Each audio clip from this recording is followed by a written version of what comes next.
백신 도입의 불확실성이 커지는 상황에서 방역당국이 러시아 백신의 도입을 검토하겠다고 밝혔습니다. 러시아 백신의 효능과 장단점을 취재했습니다. 고령층 효능 논란이 있는 아스트라제네카 백신의 최종 허가 여부가 이틀 뒤 결정됩니다. 아스트라제네카 1차 도입분인 75만 명분이 이번 달 마지막 주에 도입되는 걸로 확정됐습니다. 이모집에 맡겨졌던 10살 여자아이가 욕조에 빠져 숨졌는데 아이 몸 곳곳에서 멍자국이 발견됐습니다.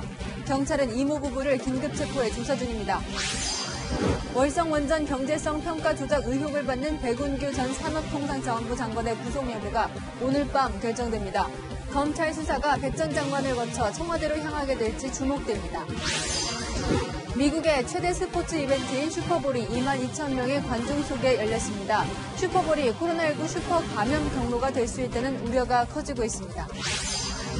오징어 어획량이 줄면서 올해 초부터 몸통 길이 15cm 미만의 새끼 오징어, 이른바 총알 오징어의 포획이 금지됐습니다. 그러나 시중에선 총알 오징어가 버젓이 거래되고 있습니다. 그 이유를 집중 취재했습니다.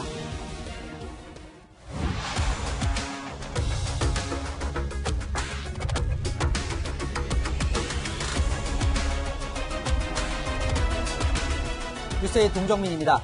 이달 중순쯤이면 백신 접종이 시작될 듯 했었는데 계획 수정이 불가피해졌습니다. 아스트라제네카는 아직도 고령자에게 효능이 있냐 없냐 논란이 막혀 있고 이 화이자는 코백스 쪽에서 아직 이렇다 할 응답이 없습니다. 이런 가운데 아무도 관심 갖지 않던 러시아 백신의 효능이 90%에 달한다는 시험 결과가 나오면서 우리 정부도 들여올지 검토를 하기 시작했습니다. 우리뿐 아니라 메르켈 독일 총리가 푸틴 러시아 대통령에게 직접 공급 여부를 알아보는 등 전 세계도 발빠르게 움직이고 있는데요. 이 러시아 백신 맞아도 괜찮은 건지 먼저 이다혜 기자가 보도합니다. 러시아 보건부 산하기관에서 개발한 코로나19 백신 스푸트니크 V의 임상 3상 결과가 알려진 건 지난 3일. 91.6%의 예방 효과가 확인되면서 급부상하고 있습니다. 예방률이 화이자와 모더나에 이어 세 번째로 높고 아스트라제네카와 얀센 백신보다 월등합니다. 그동안 러시아 백신은 도입 대상이 아니라고 밝혀왔던 우리 정부도 오늘 처음으로 도입을 검토한다고 밝혔습니다. 불과 나흘 전만 해도 추가 구매는 노바백스 등과 협의하고 있다며 스푸트니크 V에 대해서는 논의하지 않는다던 방침을 바꾼 겁니다. 변이라거나 공급의 이슈 이런 불확실성이 있기 때문에 계속적으로 추가 백신에 대한 확보 필요성 그리고 내용들에 대해서는 계속 검토는 해 나갈 예정입니다. 다만 구매 계약을 진행 중인 건 아니라며 가능성을 열어놓는다는 뜻이라고 설명했습니다. 스푸트니크 V는 아스트라제네카 백신과 같은 원리인 바이러스 전달체 백신으로 초저온의 콜드체인이 유지돼야 하는 화이자와 모더나와 달리 2도에서 8도의 냉장 보관이 가능한 장점이 있습니다. 성적 없는 거를 믿을 수 있냐 그런 거고 근데 성적이 생각보다 굉장히 좋게 나왔어요. 당연히 고려 대상이 돼야죠. 그 백신에 국경이 있어요. 국가가 있어요. 그냥 좋으면 쓰는 거니까. 또 국내 제약사가 위탁 생산을 맡고 있어 국내 수급에 유리할 수 있다는 전망입니다. 채널A 뉴스 이다혜입니다. 보신 것처럼 러시아 백신까지 눈을 돌리는 이유는 간단합니다. 시작이 좀 늦기도 했지만 계약한 백신들이 제때 온다는 보장이 없기 때문이죠. 방역 당국도 백신 접종 계획이 바뀔 수 있다고 인정을 했는데요. 최대한 차질이 없도록 하겠다지만 걱정이 큽니다. 황규락 기자입니다. 정부가 아스트라제네카사와 자체 계약을 맺은 백신 75만 명분이 이달 24일 들어옵니다. 정부 계획대로라면 요양시설 거주자들에게 접종할 물량입니다. 2월 마지막 주에 공급 일정이 확정이 돼서 유통이나 배송에 대한 준비를 진행하고 있는 그런 상황입니다. 문제는 아직 고령층 접종 여부가 결정되지 않았다는 점입니다. 모레 열릴 식약처의 최종 점검위원회를 거치고 나면 질병청 예방접종전문위원회에서 65세 이상 고령자 접종 여부를 확정하는데 접종 우선순위가 65세 이상에서 더 젊은 연령층으로 뒤바뀔 가능성도 적지 않습니다. 식약처의 결정을 존중하고 그 결과에 따라서 백신 접종 계획을 필요하면 수정도 해야 될지 모르겠습니다. 코백스 퍼실리티가 이달 안에 공급하기로 했던 화이자 백신 6만 명 분량은 코백스와 화이자 간의 계약 문제로 또다시 불투명해졌습니다. 질병관리청은 화이자 물량 공급 일정이 조정될 여지가 있다며 3월로 미뤄질 가능성을 인정했습니다. 다만 화이자 백신은 전담병원 의료진부터 접종하는 절차를 통해 접종 매뉴얼을 만들겠다는 입장을 재확인했습니다. 방역당국은 백신 도입과는 별개로 내일부터는 중앙접종센터에서 화이자 백신 예방접종 모의훈련을 실시하는 등 접종 준비를 차질 없이 진행하겠다고 밝혔습니다. 채널A 뉴스 황규락입니다. 지금 청와대도 검찰도 온통 신경이 이곳 대전지방법원에 쏠려 있을 겁니다.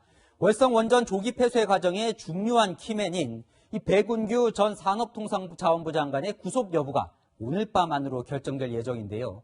이 발부가 되면 청와대가, 기각이 되면 검찰이 곤란해지는 상황이죠. 백 전 장관이 의혹이 불거진 후 처음으로 카메라 앞에서 입을 열었습니다. 김태영 기자입니다. 법원 1층 정문앞 로비에 언론사 카메라가 모여있습니다. 이곳에서 구속 심사를 받는 백운규 전 산업통상자원부 장관을 기다리는 겁니다. 하지만 정작 백 전 장관이 나타난 곳은 법원 청사 뒷문이었습니다. 포토라인을 피해 법정으로 향한 백 전 장관은 월성 1호기 조기 폐쇄는 국정 과제였다고 강조했습니다. 월성 1호기 조기 폐쇄는 국민의 안전을 최우선으로 한 국정 과제였습니다. 제가 장관 재임 때 법과 원칙에 근거하여 적법 절차로 업무를 처리하였습니다. 하지만 검찰은 백 전 장관이 원전 폐쇄 결정 과정에서 장관 지위를 이용해 산업부 공무원들에게 부당한 지시를 내리고 한국수력원자력이 원전 폐쇄 외에 대안을 찾지 못하게끔 방해했다고 보고했습니다. 오늘 구속영장 심사는 지난달 4일 감사자료 삭제 혐의로 산업부 공무원 3명의 영장 심사가 열렸던 법정에서 진행됐습니다. 영장 담당 판사도 당시 산업부 공무원 2명을 구속시킨 부장판사입니다. 백 전 장관이 구속되면 최이봉 전 대통령 산업정책 비서관과 김수현 전 대통령 시민사회수석, 정재훈 한국수력원자력 사장 등을 상대로 한 검찰 수사가 동력을 얻을 전망입니다. 하지만 영장이 기각되면 백 전 장관 윗선에 대한 수사에 어려움이 예상됩니다. 백 전 장관의 구속 여부는 일로도 오늘 밤 늦게야 결정될 걸로 보입니다. 채널A 뉴스 김태형입니다. 권력 앞에 스스로 누워버렸다. 대법원장이 어쩌다 이런 조롱의 대상이 됐을까요? 본인은 침묵하며 버티고 있지만 법조계뿐만 아니라 학계에서도 사퇴 압박에 나섰습니다. 공태현 기자입니다. 대법원 앞에 장례식장에서 볼 수 있는 조화가 줄지어 놓여 있습니다. 김명수 대법원장의 사퇴를 요구하는 글귀가 적혀 있습니다. 김명수 대법원장은 오늘 출근길에도 거짓말 논란의 침묵을 이어갔습니다. 거짓 해명 논란하고 비판 커지고 있는데 추가 입장 없으십니까? 법조계에선 김 대법원장의 사퇴 요구가 계속되고 있습니다. 대한변호사협회 전직 회장 8명은 사법부 독립을 위해 김 대법원장의 즉각 사퇴를 요구하는 성명서를 냈습니다. 김 대법원장을 향해 권력 앞에 스스로 누워버렸다며 국민 앞에 거짓말하는 대법원장은 헌정사의 치욕이라고 했습니다. 학계의 반발도 거셉니다. 전국 139개의 법과대학 교수와 강사 2천여 명이 모인 대한법학교수회는 국민을 속인 대법원장을 사법부 수장으로 인정할 수 있는지 의문이라며 대법원장이 정치 권력에 좌고우면하는 모습만 보인다고 비판했습니다. 판사 전용 인터넷 익명 게시판에는 이틀 전 대법원장님 사퇴하십시오라는 글이 올라왔습니다. 이 글 밑에는 정치권 눈치 보느라 사퇴도 못할 것 같다. 사법부 수장의 자세와 자질에 심각한 함량 미달이라는 등의 공감 댓글이 수십 개 달렸습니다. 채널A 뉴스 공태현입니다. 박범계 법무부 장관, 윤석열 검찰총장, 김진욱 공수처장, 이 3인의 색깔이 서서히 드러나면서 긴장감이 고조되고 있습니다. 먼저 또 맞붙은 법무부와 검찰부터 살펴보겠습니다. 이 검찰 내에선 어제 검사장급 인사를 두고 박 장관에게 당했다는 분위기입니다. 이 박 장관도 나는 최대한 애썼다며 발끈했습니다. 물릴 생각이 없다는 거죠. 허니문 기간이 끝나가는 법무부와 검찰의 관계가 불안합니다. 최주연 기자입니다. 박범계 법무부 장관이 출근길에 입을 열었습니다. 어제 발표한 검사장급 인사에 윤석열 검찰총장의 요구를 반영했다며 이른바 윤석열 패싱 논란을 반박한 겁니다. 기획조정부장에 총장이 원하는 사람을 임명했고 또 대전지검장을 유임했습니다. 패싱 이런 말은 좀 맞지 않지 않느냐 하는 생각을 합니다. 월성원전 수사를 맡은 대전지검장을 유임해 정권 수사를 방해하지 않았다는 점을 강조한 걸로 보입니다. 이성윤 서울중앙지검장 교체를 포함해 윤 총장의 요구가 반려됐다는 지적에는 불쾌감을 내비쳤습니다. 총장 시각에서만 그렇게 물어봐 주진 마시고 제 입장에서도 좀 물어봐 주셨으면 저로서는 최대한 애를 썼습니다. 하지만 윤 총장 측 얘기는 다릅니다. 지난 5일 인사협의를 위한 2차 면담 당시 윤 총장이 박 장관에게 최종 인사요구안을 전달하고 꼭 검토해달라고 했지만 어제 법무부가 갑자기 인사 발표를 했다는 겁니다. 2차 면담 때 인사안을 미리 보내주겠다고 한 장관의 약속도 지켜지지 않았다는 게 윤 총장 측 주장입니다. 윤 총장은 이번 인사의 발표 시점과 규모는 물론 대검 주요 간부들의 유임 여부도 예상하지 못한 걸로 알려졌습니다. 앞서 지난달 21일 평검사 인사 발표 전에는 법무부가 미리 인사안을 보내줘 이번에도 그럴 줄 예상했다는 겁니다. 한 검찰 관계자는 검찰총장과 인사를 논의하는 사진까지 찍어놓고 정작 인사는 장관 홀로 결정했다며 사실상 껍데기뿐인 협의였다고 비판했습니다. 채널A 뉴스 최주현입니다. 추미애 시즌2다. 주호영 국민의힘 원내대표는 윤석열 검찰총장의 뒤에라도 선 듯 박범계 장관의 면전에서 쏘아붙였습니다. 박 장관은 그런데 이 자리에서 의미심장한 말을 남겼습니다.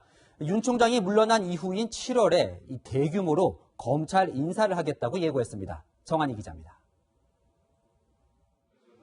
국민의힘 주호영 원내대표가 취임 인사차 방문한 박범계 법무부 장관을 면전에서 비판했습니다. 많이 도움이 될 수 있다고 봤는데 저는 이제 그런 기대는 접었습니다. 검찰과 협의해서 하던 그런 모습은 아닌 것 같아서 인사를 하러 오셨는데 이 환영을 못하고 선서를 하게 됐습니다. 어제 단행된 검찰 인사에서 윤석열 검찰총장 패싱 논란을 지적한 겁니다. 박 장관은 윤석열 검찰총장의 임기가 끝나는 7월 인사 때 야당 의견을 반영하겠다고 답했습니다. 좀 미흡한 점이 있더라도 좀 양해를 바라고 이번 인사는 아주 소폭의 인사이기 때문에 7월 인사 때 지금 염려하신 것까지 포함해서 잘 반영토록 하겠습니다. 앞서 국민의힘은 오전 회의에서도 박 장관과 윤 총장이 만났지만 윤 총장의 의견은 받아들여지지 않았다면서 오만과 독선이 재현됐다고 비판했습니다. 이른바 인사소통 쇼로 검찰 인사에 대해서 일말의 기대감을 고조시켰으나 그러나 역시 쇼는 쇼였을 뿐입니다. 이번 검찰 인사는 추미애 시즌2 인사입니다. 그 얼굴에 그 얼굴인 정권 비리 방탄 인사입니다. 이성윤 서울중앙지검장 등을 정권의 호위무사로 칭하며 살아있는 권력 수사를 방해하기 위한 최악의 인사라고 주장했습니다. 채널A 뉴스 정한입니다.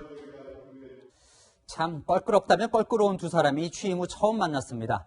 김진욱 공수처장과 윤석열 검찰총장이 1시간 30분 동안 비공개로 이야기를 나눴는데요. 이 검찰이 어떤 수사를 공수처로 넘길지 그 원칙을 논의했다는데 이 첫 단추를 잘못 깨면 서로가 손해를 보는 경쟁 관계라 그 내용에 관심이 집중됩니다. 이은우 기자입니다. 김진욱 고위공직자범죄수사처장이 대검찰청 청사 밖으로 나옵니다. 윤석열 검찰총장과의 1시간 반 동안 비공개 면담을 마친 겁니다. 김 처장의 취임 인사를 겸해 성사된 오늘 면담에선 공수처와 검찰의 사건 이첩 관련 두 기관의 협력 방안도 논의됐습니다. 반부패 수사 역량이 이제 효율적으로 쓰여야 된다. 그게 이제 그 공수처법에 나와 있는 이제 이첩 조항도 그렇고 그렇지 않습니까? 관련해가지고 서로 협조, 협력 잘 하기로. 공수처가 수원지검이 수사 중인 김학의 전 법무부 차관 불법 출국금지 의혹 사건을 넘겨받을 수 있다는 관측이 나오지만 오늘은 사건 이첩과 관련한 구체적 논의는 없었던 걸로 전해졌습니다. 그럼 다음 만남에 대해서도 좀 얘기하신 게 있으신가요? 아니요, 그건 정하지는 않았습니다. 예. 저희가 근데 좀, 또 실무적으로 또 이렇게 채널 가동을 해서, 앞으로 이제 좀 협조나 이런 이야기를 했으니까요. 한편 김 처장은 박범계 장관을 먼저 만나려 했지만 박 장관의 일정 등으로 윤 총장을 먼저 만났다며 박 장관은 설 연휴 전에 만날 계획이라고 밝혔습니다. 채널A 뉴스 이은우입니다. 아동학대로 의심되는 사망사건이 또 일어났습니다. 10살 여자아이가 아파트 욕조에서 의식을 잃고 발견돼 병원으로 옮겨졌다가 결국 숨졌습니다. 아이 몸 곳곳에서 멍자국이 발견돼 함께 지내던 이모 부부가 긴급 체포됐습니다. 사건 속보는 김재혁 기자가 보도합니다. 10살 여자아이가 욕조에서 의식을 잃은 채 발견된 건 오늘 낮 12시 35분입니다. 아이를 발견한 이모부가 119에 신고했고 구급대원이 심폐소생술을 실시하며 인근 병원으로 옮겼지만 아이는 결국 숨졌습니다. 처음 아동학대 의심 신고를 한 건 구급대원이었습니다. 응급처치를 진행하던 중 몸에 있는 멍자국을 발견한 겁니다. 병원에서 아이 몸 상태를 확인한 의료진도 온몸에 멍이 퍼진 것을 보고 경찰에 신고했습니다. 경찰은 아이를 데리고 있던 이모와 이모부를 학대 혐의로 긴급 체포했습니다. 이들은 약 3개월 전부터 동생의 아이인 10살 조카를 대신 맡아 키운 것으로 알려졌습니다. 말 잘 안 하더라고 다들 그 사람들이. 마주치면 인사할 정도밖에 안 돼가지고. 경찰 조사에서 이모와 이모부는 손찌검을 했던 건 맞다고 진술했습니다. 하지만 아이를 때린 것과 아이가 숨진 것은 무관하다고 주장한 것으로 알려졌습니다. 경찰은 두 사람을 아동학대 혐의로 입건하고 부검 결과를 통해 구체적인 사인과 추가 학대 여부를 조사할 계획입니다. 채널A 뉴스 김재혁입니다.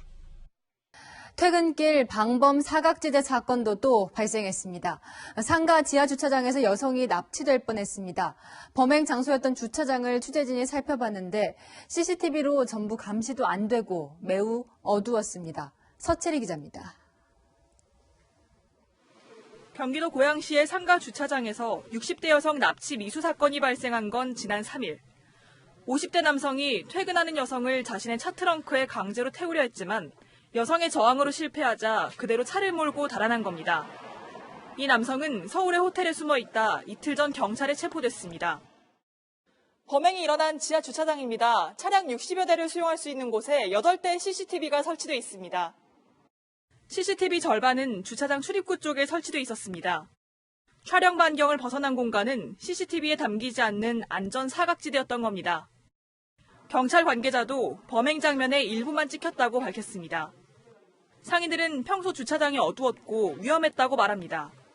입구까지 가는데 꽤 걸어가야 되니까 밤에 뭐 여자 혼자 간다거나 그러면 좀 위험할 것 같긴 했어요. 주차장이 되게 어두웠었는데 한 2, 3일 전부터 그 뒤에까지 등을 다 달긴 했더라고요. 원래는 형광등이 앞줄에만 있었어요. 지난 2015년 충남의 대형마트 지하 주차장에서 여성이 납치돼 살해당한 사건 이후 주차장 안전관리 문제는 꾸준히 지적돼 왔습니다. 하지만 지하 주차장에 범죄 예방시설을 의무적으로 설치해야 하는 규정은 없습니다. 설치된 CCTV도 차량 관리의 목적이 큽니다. 경찰은 가해 남성의 금품을 노린 범행으로 보고 납치 미수 혐의를 적용해 어제 구속영장을 신청했습니다. 채널A 뉴스 서채리입니다. 세월이 가니까 오지 마라. 안 와도 된다. 내 혼자 여서 너 생각하고 수습 잘 쉬있구만. 지난해 추석 자식들에게 오지 않아도 된다고 말씀하시던 어머니들 눈가에는 눈물이 그렁그렁했습니다. 올해 명절에는 찾아뵈었으면 했지만 결국 어렵게 됐죠. 작년에는 부모님들이 영상편지를 보냈는데 올해는 자식과 손주들이 안부 영상을 보냈습니다. 직접 만나서 손 마주 잡는 기쁨만은 못하겠지만 꾹꾹 참아온 그리움이 그대로 전해집니다. 배유미 기자입니다. 코로나19 바이러스 때문에 만나지 못해 많이 그리워요. 할아버지, 할머니 건강하시고 사랑합니다. 날씨가 많이 추워졌는데 감기 조심하시고 길도 많이 미끄러우니까 특히나 걸으실 때 조심하세요. 경북 의성군에 영상편지가 도착했습니다. 의성군에서 SNS에 고향 방문은 자제하고 안부 영상편지 보내달라는 글을 올리자 가족들에게 전달해달라며 전국 각지에서 영상을 보내온 겁니다. 김정래 할머니 댁에도 반가운 영상이 도착했습니다. 이천에 사는 따님이 이렇게 영상을 찍어서 보냈어요. 할머니는 반가운 마음에 화면을 보고 손을 흔듭니다. 그때 약 전달하고 그때부터 한 번도 못 갔네. 엄마 그때 머리도 길던데 미장원도 한 번 가고 그리고 전화하니까 잘 안 받더라. 엄마가 모청기 좀 꽂고 있고. 코로나19 사태가 길어지면서 김할머니는 지난 추석에 이어 이번 설도 혼자 보내게 됐습니다. 자식들이 걱정할까봐 그리운 마음은 접어두고 안부만 전합니다. 고맙다. 몸 건강히 잘 지내. 건강한 게 최고니까 사랑하고 고맙다. 의성군은 설을 홀로 보내는 어르신 1000명을 직접 찾아가 영상편지와 함께 명절 음식을 전달할 계획입니다. 채널A 뉴스 배윤입니다. 생김새가 총알을 닮았다고 해서 붙은 이름 총알 오징어 드셔보셨나요? 많은 분들이 다른 어종으로 알고 있지만 알고 보면 새끼 오징어입니다. 총알 오징어 인기가 오징어 어획량을 크게 줄게 하면서 정부가 포획을 금지했는데 시장에서는 여전히 유통되고 있습니다. 현장 카메라 여현교 기자입니다. 배에서 갓 잡아올린 오징어들입니다. 일반 오징어들 사이에 손바닥만한 크기의 새끼 오징어들이 보입니다. SNS상에선 이들 새끼 오징어를 이용한 먹방 영상들도 쉽게 찾아볼 수 있습니다. 몸통 길이가 20cm 미만의 새끼 오징어를 일명 총알 오징어라고 하는데요. 정부는 어획량이 급감하면서 올해부터 15cm 미만의 어린 오징어를 잡지 못하도록 했습니다. 하지만 산지에서는 여전히 무분별하게 유통되고 있습니다. 현장으로 갑니다. 경상남도의 한 항구. 입찰 담당의 수협 집판장 측은 정부의 대책 발표 이후 총알 오징어 포획과 유통이 어려워졌다고 말합니다. 원래 못 잡아요. 법적으로 15cm 이하는 못 잡아요. 하지만 유통업자의 말은 달랐습니다. 이게 몇 cm 들라나? 이건 정상 제품. 총알 오징어를 판매한다는 인근 시장 상인을 만났습니다. 어제거든요. 여기서 직접 떼었어요. 총알 오징어는 무게 기준으로 일반 오징어의 반 정도 가격에 판매되는데 거래량이 엄청납니다.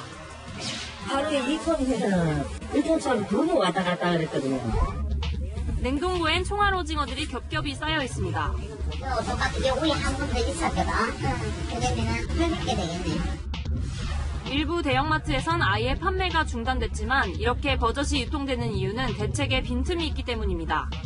잡힌 오징어들 가운데 새끼 오징어가 20% 이하면 일부러 잡은 것이 아니라고 보고 유통이나 판매를 허용하기 때문입니다. 철저한 감독이 이루어지지 않으면 불법적 유통을 막을 길이 없어 보입니다. 공간에 입찰 당하니까 이거 어디서 샀냐고 산지를 대라 그러면 그래서 샀습니다 이러면 되잖아.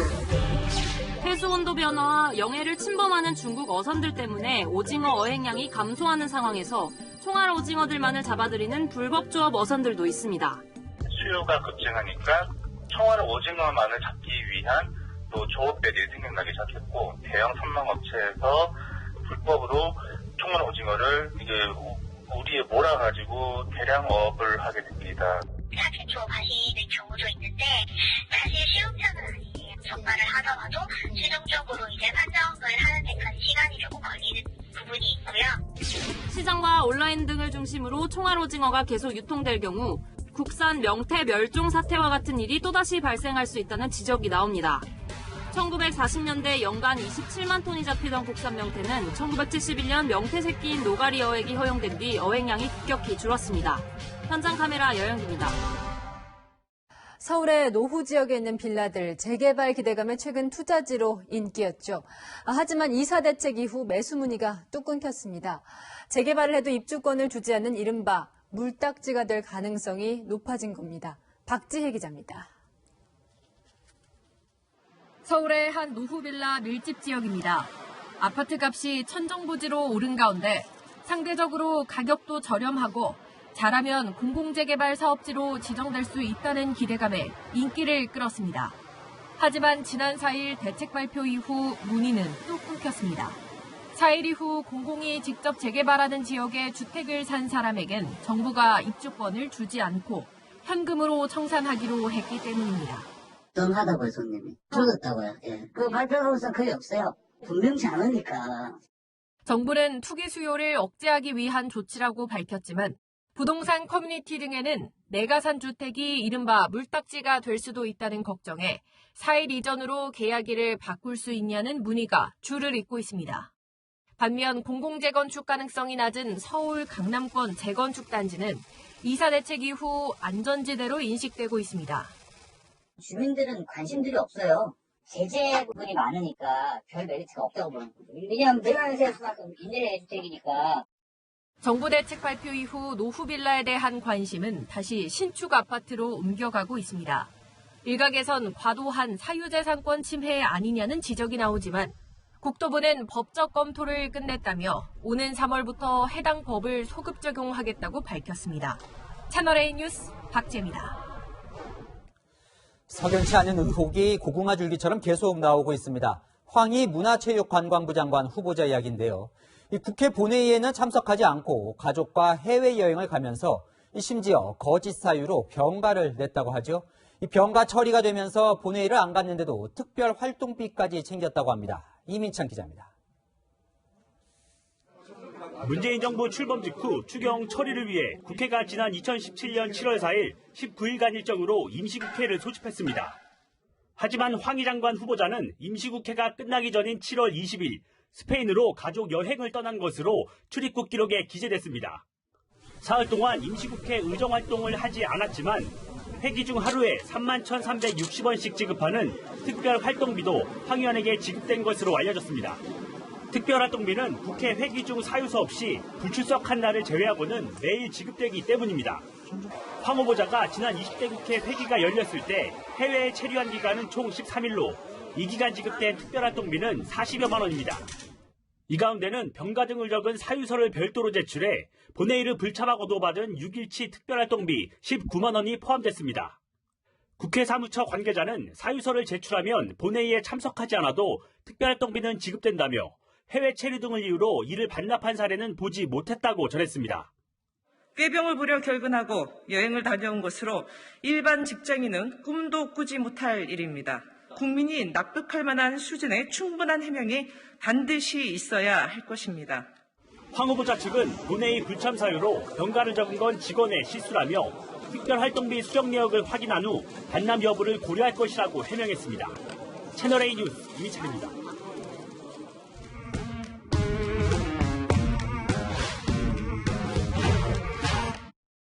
열한야랑 정치부 이동은 기자와 함께합니다. 첫 번째 주제 보여주시죠. 네. 누구를 달래는 겁니까? 홍남기 경제부총리입니다. 곧간지기 홍부총리. 네. 이 매번 밀리더니 이 전국민 대상 4차 재난지원금은 꽤 버텨요. 네, 정부와 더불어민주당은 홍 부총리가 참석하기로 했던 어제 고위 당정청과 오늘 당정 협의를 잇따라 급하게 취소했습니다.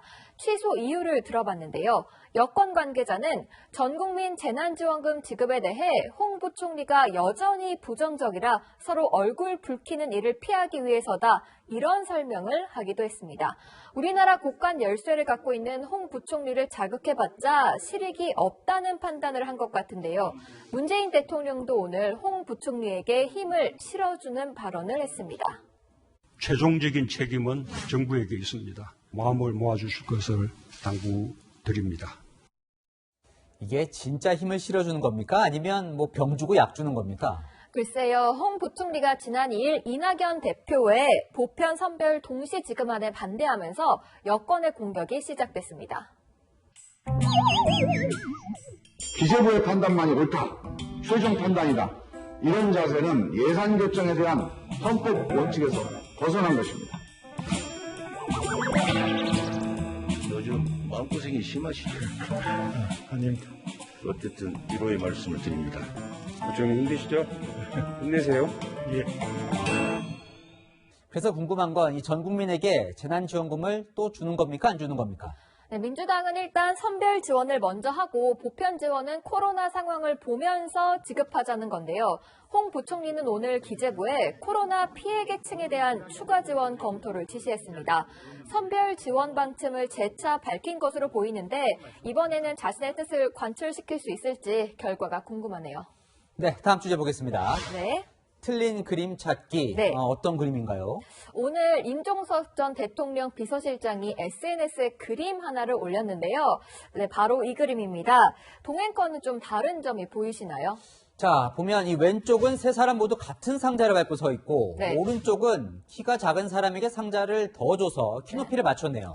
맞습니다. 그림 하단에는 각각 평등과 공정이라는 뜻의 영어가 써 있는데요. 그래요. 그럼 임 전 실장이 하고 싶었던 말은 뭔가요? 바로 기본소득입니다. 이재명 경기도지사가 1인당 연간 100만 원 지급을 주장하는데 어마어마한 증세가 필요하다고 지적했습니다. 또 이 지사가 알래스카 외에는 기본소득을 하는 곳이 없다는 이낙연 대표의 지적에 화를 낸 것은 잘못됐다는 취지로 꼬집었습니다. 그러니까 이제 어려운 사람에게 더 줘야 된다 이런 뜻인 것 같은데 정치적으로는 이낙연 대표 편을 든 거네요. 그렇습니다. 임 전 실장이 이 대표에게 힘을 실어주며 이 지사를 견제하는 그런 모양새가 됐는데요. 오늘 발표된 여론조사를 보면 서울 지역이긴 하지만 이재명 지사가 이 대표를 크게 앞서는 것으로 나왔습니다. 친문 진영에서 본격적인 이 지사 견제에 나섰다는 해석도 나옵니다. 요즘 부쩍이 글을 올리고 있는 임 전 실장, 본인은 이제 뭐 한답니까? 임 전 실장도 이 대선 출마를 두고 고심이 깊은 것으로 전해지는데요. 얼마 전 원조 친노죠. 유인태 전 국회 사무총장은 이런 의미심장한 발언을 했습니다.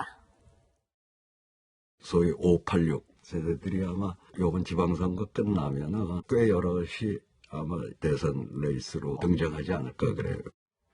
586 세대에는 임종석 전 실장, 이광재 민주당 의원, 이인영 통일부 장관 등이 있죠. 오늘의 여랑야랑은 나오려나로 정했습니다. 정책 논쟁을 벌이는 건 좋은데 고질적인 편싸움으로 가진 않았으면 좋겠습니다. 지금까지 여랑야랑이었습니다. 채널A의 여야 서울시장 후보 인터뷰 오늘 세 번째 시간입니다. 오늘은 국민의힘 오세훈 후보를 송찬욱 기자가 만났습니다.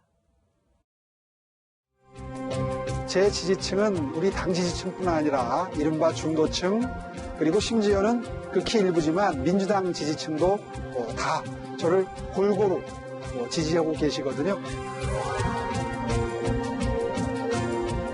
네, 안녕하세요. 저는 오세훈입니다. 코로나 때문에 자영업자분들이 많은 고통 속에 계십니다. 업종별로, 업태별로 각각 다른 거리두기 매뉴얼을 만든다면 거리두기도 효율화하면서 매출 감소도 최소화할 수 있다고 저는 믿습니다. 취임하자마자 다음 날부터 업종별 거리두기 매뉴얼부터 서둘러서 만들겠습니다. 서울 시민 여러분들께 빚진 마음이 컸습니다. 지난번에 임기를 다 못 마쳤잖아요. 그때 마음의 빚을 좀 갚고 그리고 여러분 고통과 불편 꼭 덜어드리고 싶습니다. 그때는 정말 젊어서 열정이 넘쳐서 사명감 때문에 이제 자리를 거는 일은 없을 겁니다. 실질적인 이미지 이런 게 많이 소진되지 않았냐 이런 지적도 많거든요.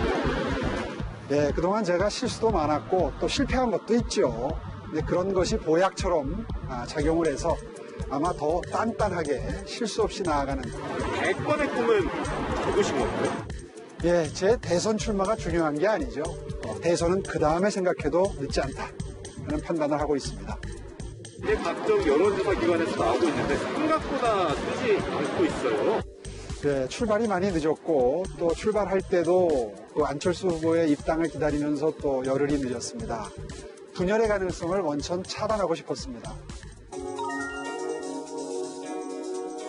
결국 여론조사 경선이 될 거라고 생각합니다. 이제 우리 당의 경선이 끝나면 달라지죠. 안녕하세요. 혼자 고생 많으세요.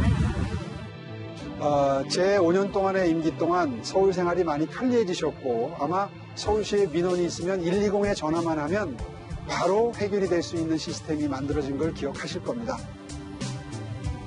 이 멈춰선 서울을 다시 뛰도록 하겠습니다. 늘 함께하는 그런 시장이 되겠습니다.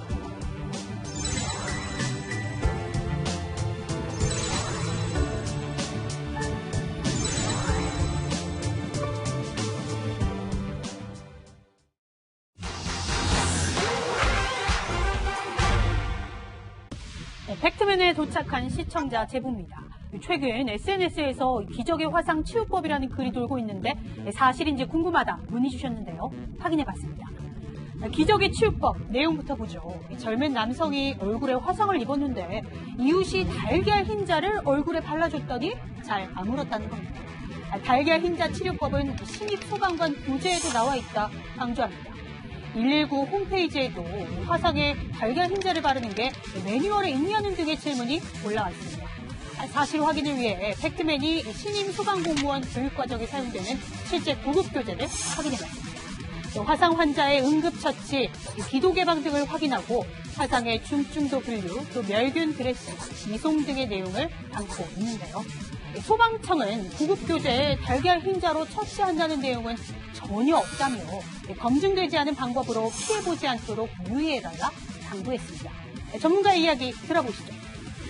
2차 감염을 조장할 수가 있고 흰자 같은 경우에는 상처면을 마르기 때문에 다음 드레싱할 때 그거를 제거하는 데도 어려울 뿐만 아니라 안 하는 게 가장 좋은 방법이라고 할 수 있겠습니다.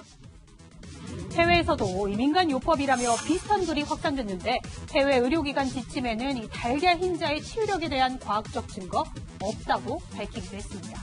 화상 응급처치, 일단 흐르는 물로 10분에서 15분 열을 식혀주고 상처 부위는 멸균 거즈나 깨끗한 수건으로 덮어 병원을 찾는 게 좋습니다. 이번 설에도 음식하다 화상 입지 않게 조심해야겠죠. 설에 문을 연 병원 그 약국은 응급의료 정보 제공 앱이나 119 구급상황관리센터에서 확인할 수 있습니다. 이 밖에도 궁금한 점은 팩트맨 많은 문의 바랍니다. 코로나로 봉쇄된 도시에서 대가족들은 어떻게 생활하고 있을까요? 영국에는 자녀가 22명인 집도 있습니다. 이들의 생활을 한수아 기자가 소개합니다. Oh, I can help you in a second. Right, you get up. Come on. 자녀들을 일일이 깨우며 하루를 시작하는 엄마 레드포드. 무려 22명의 자녀를 두고 있습니다. 장성한 자녀 3명은 집을 떠났지만 남은 아이들만 19명. 코로나19로 3차 봉쇄령이 내려지자 아이들과 하루 종일 전쟁 같은 하루를 치르는 겁니다. Right, should we go and finish off your work? Get your book. I'm already done. No, we're definitely not already done. Come on, get your book. 식사가 끝나자마자 거실 식탁은 교실로 변하고 엄마는 선생님이 됩니다. The kids are just doing their schoolwork in here and the older ones are upstairs. Well, I'm coming to help you now. 온 가족이 집밥으로 삼시세끼를 해결하다 보니 식사 준비도 만만치 않습니다. You put cheese here. Yeah. Cheese, chicken, lettuce, cucumber. Okay, I'm coming in a second. I don't know about anybody else, but I am so ready for them to just go back to school. I'm finding it really hard work, especially when we've got so many. 10명의 자녀를 둔 미국의 한 대가족은 식료품 사재기가 일상이 됐습니다. So we were out of everything, and I mean everything. 식탁을 가득 채울 정도로 음식과 휴지 등을 샀지만 금방 동이 납니다. 아이들과 부대끼는 하루는 길지만 엄마는 강합니다.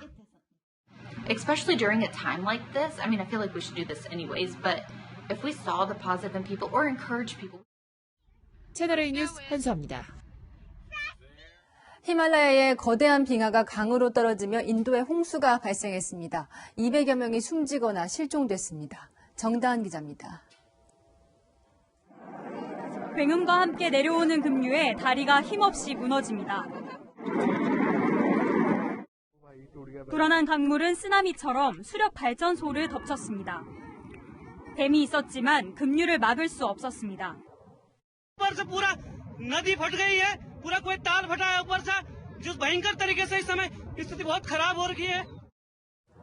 산사태로 쏟아진 돌과 흙은 강물과 뒤섞여 마을을 휩쓸고 지나갔습니다. 인도 우타라칸드주 히말라야 산맥의 난다데비 국립공원. 해발 7,800m 높이의 산에서 빙하가 강 상류로 떨어지면서 눈사태와 홍수가 발생한 겁니다. पानी बनने के कारण हम ऊपर टनल के सरिया के द्वारा आधे रास्ते तक आए फिर आईटीबी की टीम आई 구조당국은 현재 19명이 숨졌고 발전소 건설 현장 노동자 등 200여 명이 실종됐다고 밝혔습니다. 30명은 발전시설 인근 터널 속에 갇힌 것으로 알려졌습니다. जल्दी कोशिश होगी कि जो लोग अभी एक तरह से फंस गए हैं तो उनको मदद पहुंचाई जाए। 사고 원인은 아직 밝혀지지 않았지만 전문가들은 지구 온난화를 지목합니다. 인도 우타라칸드에서는 지난 2013년 6월에도 대형 산사태와 홍수가 발생해 6천여 명이 숨졌습니다. 채널A 뉴스 정다은입니다. 얼마 전 우리나라에서도 코로나 확진 판정을 받은 반려동물 사례가 나왔죠. 서울시가 오늘부터 코로나 검사 대상에 개와 고양이도 포함시켰습니다. 검사 대상은 확진자에 노출되어 의심 증상을 보이는 경우로 제한합니다. 자택 인근으로 방문하여 진행합니다. 아직 반려동물에서 사람으로 전파 사례는 나오지 않았지만 서울시는 산책을 할 때 다른 사람과 동물로부터 2m 이상 거리를 유지해달라는 방역수칙도 내놨습니다. 공깃밥은 1,000원, 식당 공식 같은 가격이죠. 1,500원으로 올리자는 자영업자들의 호소가 이어지고 있습니다. 쌀값이 금값이라는 이유인데요. 지난해 역대 최장 장마로 쌀 생산량이 급감하며 쌀 20kg 평균 소매가가 지난해보다 15% 넘게 올랐습니다. 자영업자들은 공깃밥 한 그릇의 원가가 800원 넘게 든다며 1,500원으로 올리는 운동을 하자고 주장합니다. 지금 보고 계신 영상 그 유명한 백두산 호랑이입니다. 동물원도 아닌데 가까이에서 보이니 신기하기도 하면서 무섭죠. 중국 옌벤 조선족 자치주에서 마을에 내려온 호랑이가 개를 잡아먹는 장면이 공개됐습니다. 최근 이 지역에서는 이렇게 호랑이가 자주 출몰하고 있는데 중국 당국이 호랑이 표범 국가공원을 지정하고 보호하면서 개체수가 늘어나고 있는 겁니다. 샌디에이고에 입단한 김하성이 마침내 미국으로 떠나 빅리그에 도전하는데요. 상황이 된다면 홈런을 친 뒤 한국 야구의 배트 던지기를 보여주겠다고 공언했습니다. 강병규 기자입니다. 샌디에이고 유니폼과 모자, 이름이 박힌 신발. 이제 김하성은 메이저리그 선수라는 게 실감납니다. 한 몇 년 후에는 그래도 좀 어느 정도 좀 영어를 잘할 수 있는 선수로 돌아오도록 하겠습니다. I can do it. 한국 야구를 중계하면서 지난해 미국까지 소문이 났던 화려한 배트 던지기. 미국에서는 안 하는 게 불문율이었지만 작년 김하성의 팀 동료 타티스 주니어처럼 예외도 있습니다. 만약에 제가 중요한 순간에 홈런을 친다면은 그렇게 배트 플립을 해도 다음 타석이나 다음 날에 데드볼을 안 맞춘다면은 한번 해보도록 하겠습니다. 김하성은 빅리그 투수들에 맞서 올겨울 웨이트로 몸을 더 키웠고 피칭 머신으로 빠른 공에 대한 감각을 키우는 데 중점을 뒀습니다. 가장 기다려지는 투수는 바로 류현진입니다. 메이저리그에서도 지금 정말 상위권에 있는 투수잖아요. 그래서 놓치더라도 좀 현진이 형의 공을 한번 보고 싶어요. 한국에서 못 이룬 우승의 꿈을 미국에서 꼭 이루겠다는 김하성. 코로나19 여파로 가족은 한국에 두고 사흘 뒤 혼자 미국으로 떠납니다. 채널A 뉴스 강병규입니다. 오늘 울릉도 나리분지의 모습입니다. 맑고 쾌청했던 내륙과는 달리 울릉도에는 큰 눈이 내려서 나리분지 전체가 온통 이렇게 하얀 눈으로 뒤덮인 모습인데요. 오늘 밤 9시까지는 1에서 3cm의 눈이 더 오겠습니다. 내일 낮부터는 반짝 강추위가 풀리기 시작하는데 한낮에는 서울이 4도, 광릉과 대구가 8도 등으로 많은 지역에서 10도 안팎까지 오르겠습니다. 동해안 지역으로는 수위째 건조특보가 발효 중이고요. 화재 사고가 잇따르고 있습니다. 내일까지 초속 15m 안팎의 강풍이 더해져서 화재 위험이 높습니다. 특히 산불에 각별한 주의가 필요한 시기입니다. 설 연휴 기간에도 맑고 온화한 날이 이어지면서 이번 명절 동안에는 추위 걱정 없이 무난하게 지내실 수 있습니다. 곳곳에 찾아오는 미세먼지 예보만 잘 살펴주시기 바랍니다. 날씨였습니다.